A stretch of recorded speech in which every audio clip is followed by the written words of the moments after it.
Salam sejahtera untuk kita semua. Selamat datang di ruang pertemuan Zoom hari ini.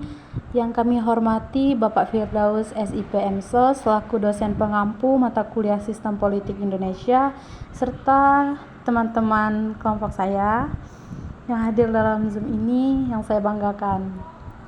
Puji syukur kita panjatkan sehingga kita di sini dapat melaksanakan presentasi kelas dalam keadaan sehat. Saya, Gabriela Lastri, akan bertugas sebagai moderator yang akan memandu jalannya presentasi dari kelompok 6 kita ini. Nah, hari ini kita, kelompok 6, akan membedah materi dari buku Sistem Politik Indonesia Pasca Reformasi karya Elvi Juliansyah, Esos MSI, tepatnya pada bab 4 yang berjudul Perubahan Sistem Politik Indonesia. Sebelum kita masuk ke materi, izinkan saya memperkenalkan rekan-rekan anggota kelompok 6, yaitu di sini ada nama-nama dari kelompok 6. Kita akan tampilkan dalam slide berikut ini. Nah, di sini ada saya sendiri, Gabriela Lastri. Kemudian ada rekan saya, Devi Marisa, Martasha Bella, Tasya Novi, dan Marsiana Elisa. Nah, kami yang akan mempresentasikan materi dalam kelompok ini. Selanjutnya, kita langsung saja ke pemaparan materi bab 4 ini, dimulai dari Martasha Bella. Kita akan membuka slide-nya.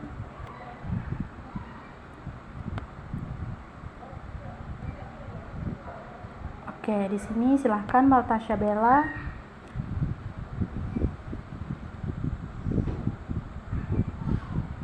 Baik, di sini saya akan menjelaskan lingkungan sistem politik.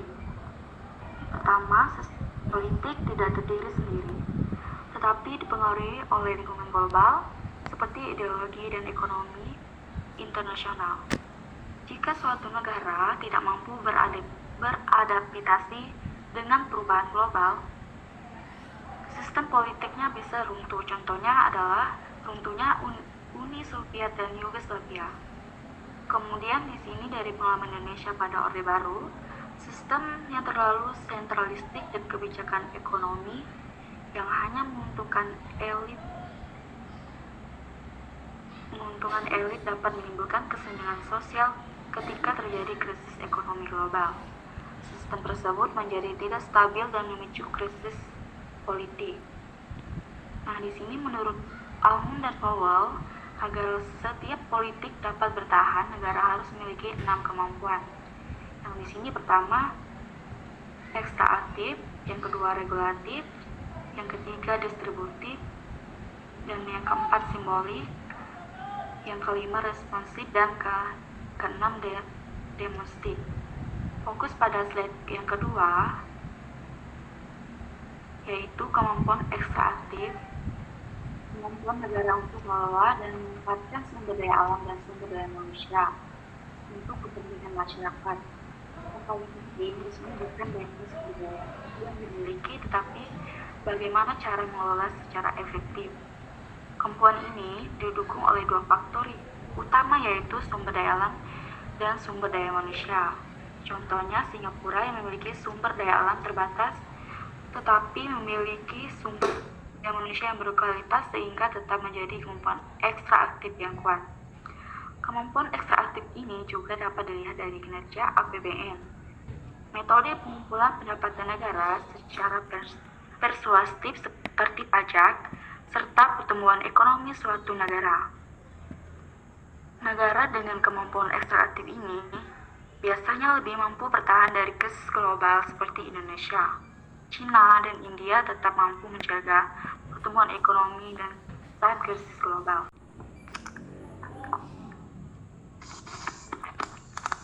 Baik, selanjutnya akan dilanjutkan oleh rekan saya, Devi Marisa. Waktu dan layar dipersilahkan. Baik, terima kasih. Di sini saya akan menjelaskan yang pertama, kapasitas regulatif, kemampuan membuat aturan untuk ketertiban sosial. di mana demokrasi memiliki hukum untuk HAM dan rakyat, otoriter hukum untuk kepentingan penguasa, dan struktur politik Huntington. Terus biokratis yang memiliki kekuasaan terpusat yaitu raja mutlak. Terus feodal, kekuasaan terbesar raja dan bangsawan. Yang kedua di mana kapabilitas distributif atau pembagian. Yang kemampuan negara membagikan sumber daya atau jasa dan kesepakatan secara merata kepada rakyat. Tujuan dari itu keadilan sosial dan stabilitas politik. Yang ketiga, kapabilitas simbolik, yaitu persatuan, di mana kemampuan menggunakan simbolik nasional atau Pancasila, bendera, lagu kebangsaan sebagai pengikat batin warga negara. Tujuannya menjaga identitas dan kesatuan bangsa dari ancaman luar atau dalam.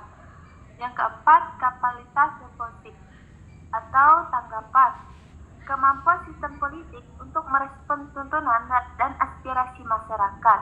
Tujuannya membangun kerjasama secara setara dan menangkal tekanan asing. Yang kelima, kapabilitas domestik dan internasional. Domestik yaitu menjaga harmoni antara penguasa dan rakyat, yaitu internasional membangun kerjasama setara dan menangkal tekanan asing. Udah. Oke, terima kasih Depi.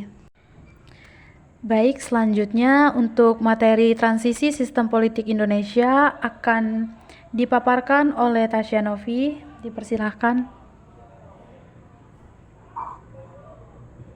Baik, di sini saya akan menjelaskan tentang transisi sistem politik Indonesia. Jadi pada bagian pertama itu dijelaskan tentang kegagalan era otoriter pada masa Orde Lama dan Orde Baru. Pada masa ini, konstitusi atau Undang-Undang Dasar 1945 itu sering ditafsirkan secara sepihak oleh penguasa untuk mempertahankan kekuasaannya.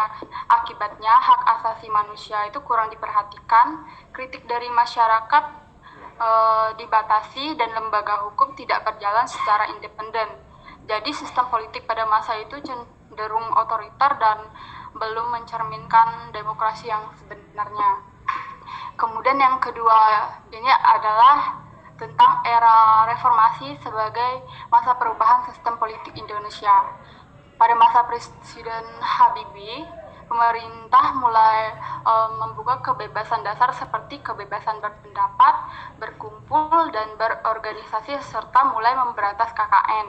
Salah satu tonggak pentingnya itu adalah pemilu 1999 yang berlangsung lebih demokratis dan menggunakan sistem multipartai. Hal ini menjadi awal perubahan menuju sistem politik yang lebih terbuka dan demokratis. Kemudian yang ketiga adalah penguatan negara hukum yang dilakukan amandemen Undang-Undang Dasar 1945 untuk membatasi kekuasaan presiden agar tidak terlalu dominan. Selain itu dibentuk Mahkamah Konstitusional sebagai lembaga yang bertugas menjaga konstitusi dan memastikan hukum berjalan secara adil serta melindungi kedaulatan rakyat. Jadi dapat disimpulkan bahwa transisi sistem politik itu di Indonesia merupakan perubahan dari sistem otoriter pada masa Orde Lama dan Orde Baru menuju sistem yang lebih demokratis pada era reformasi. Perubahan ini ditandai dengan adanya kebebasan politik, pelaksanaan pemilu yang lebih demokratis, serta penguatan negara hukum melalui amandemen Undang-Undang 1945 dan pembentukan Mahkamah Konstitusi. Dengan adanya perubahan tersebut diharapkan sistem politik Indonesia menjadi lebih transparan, adil, dan mampu melindungi hak-hak rakyat. Baik, di sini ada slide yang menampilkan transformasi politik Indonesia yang akan dijelaskan oleh Marsiana Elisa. Dipersilakan.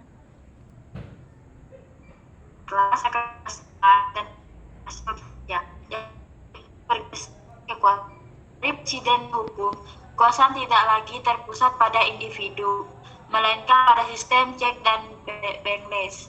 Legislasi kekuasaan membuat UU berpindah dari tangan Presiden DPR. Batasan jabatan Presiden dibatasi maksimal 2 periode untuk mencegah otoritarianisme. Yang kedua, penguatan demokrasi. Agak baru pembentukan Mahkamah Konstitusi atau MK sebagai pengawal UUD dan KPU sebagai penyelenggaraan pemilu independen. Hak rakyat, jaminan tingkat kebebasan atau ekspresi, berkumpul, berorganisasi, dan berlindungan HAM yang tegas dalam konstitusi. Yang ketiga, desentralisasi otonomi daerah, pembagian kekuasaan dari pusat ke daerah untuk keadilan pembangunan. Tentang demokrasi konstitusional di Indonesia. Yang pertama itu kegagalan negara dan korupsi. Korupsi menghancurkan ekonomi rakyat atau pendidikan, kesehatan, dan kemudian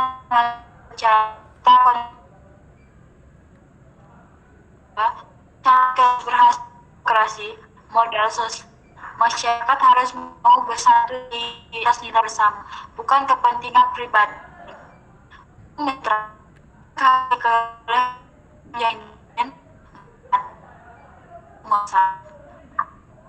Tidak boleh ada elit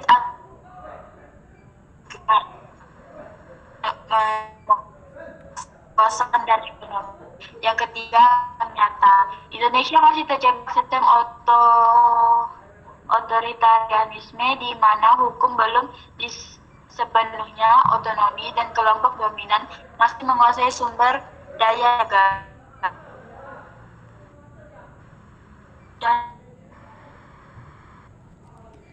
Oke, terima kasih kepada Marsiana Elisa. Nah, di dalam penjelasan tadi mungkin di pertengahan penjelasan terdapat ada jaringan yang kurang memadai sehingga teman-teman semuanya mungkin ada yang kurang jelas ya untuk suaranya, tapi tidak apa-apa. Di sini bisa dibaca saja materinya. Karena mungkin di tempatnya Lisa jaringannya kurang memadai ya Lisa. Iya, soalnya wifi aku lagi lelet. Ya, makasih. Baik, sekarang kita sudah sampai dalam kesimpulan. Jadi kesimpulan dalam materi kita yaitu reformasi mengubah Indonesia dari otoritarianisme menjadi demokrasi konstitusional di mana kekuasaan presiden dibatasi dan hukum dialihkan fungsinya dari alat kontrol penguasa menjadi pelindung hak rakyat. Namun, keberhasilan sistem ini sangat bergantung pada kemampuan negara memberantas korupsi dan memastikan bahwa hukum tidak dimonopoli oleh elit atau oligarki agar keadilan ekonomi benar-benar dirasakan rakyat. Nah, demokrasi pasca reformasi adalah pergeseran dari kekuasaan mutlak menuju supremasi hukum yang menuntut keadilan sosial dan integritas lembaga negara. Terima kasih.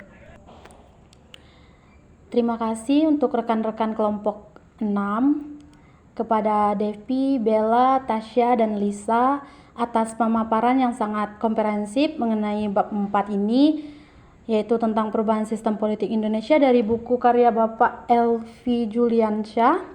Nah, rekan-rekan semua, pemaparan materi dari kami mungkin telah berakhir di sesi ini. Namun, ruang diskusi tetap kami buka untuk teman-teman yang ingin bertanya kepada kami atau menanggapi atau kita berdiskusi lebih dalam, boleh lewat ini YouTube. Nanti teman-teman silahkan sampaikan aja pertanyaannya melalui komentar. Kemudian kami dari kelompok 6 akan memantau dan mencoba menjawab setiap pertanyaan yang masuk di sana. Nah, kami sangat menantikan partisipasi dari teman-teman semuanya. Baik, untuk akhir kata, terima kasih kepada Bapak Firdaus, SIP MSOS atas bimbingannya serta teman-teman semuanya atas perhatiannya. Kami dari kelompok 6 mohon maaf jika ada kekurangan dalam penyampaian kami. Saya Gabriela Lastri, mewakili kelompok 6, pamit undur diri. Terima kasih.